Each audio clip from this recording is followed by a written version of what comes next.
Maligayang pagbabalik po, latest weather update po muli tayo ngayong gabi po ng Lunes. So muli pong namataan ang mata nga po or sentro ng bagyong Goring o Super Typhoon Goring na may layo pong 260 kilometers east of Tuguegarao City, Cagayan. At kung makikita po ninyo, bahagya pong humina at nasa 155 kilometers per hour na lamang po ang kanyang lakas malapit po yun sa sentro at ang bugsupi pumapalo na lamang ngayon sa 190 kilometers per hour.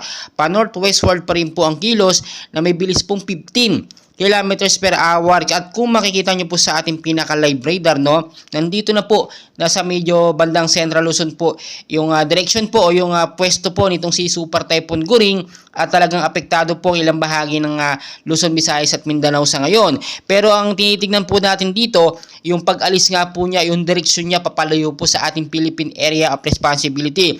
Pero ito pong ating kinakatakutan ngayon, hindi pa nga po totally nakakalabas ng PAR or Philippine Area of Responsibility itong si Super Typhoon Goring.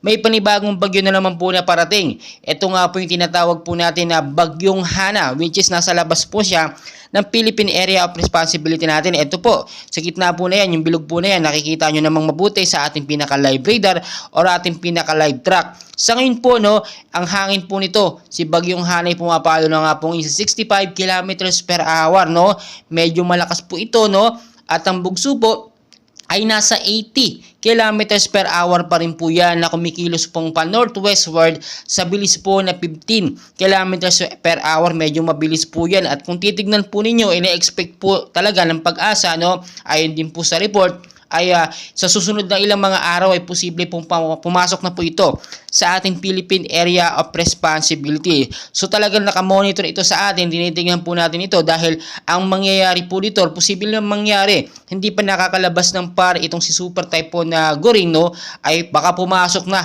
itong si Typhoon na Hana. Ang mangyayari po niyan, dalawang bagyo po sa loob ng PAR. Medyo mahirap po ang ganung sitwasyon. Alam naman natin yan, kapag bagyo talaga malakas po yan, lalo na pag Super Typhoon. Kaya lagi po ako nagpapaalala sa inyo, maging I'm ready po tayo sa mga posibilidad na mangyari. Lalo na po sa mga bahaing lugar, mag-ingat po kayo sa banta po ng pagbabaha kapag kami patuloy na pag-uulan. Sa matataas na lugar din po, mag-ingat kayo dyan kapag kami banta po ng landslide at kung patuloy ang pag-uulan, posibleng lumambot ng lupa at mauwi sa baha. Maraming salamat po.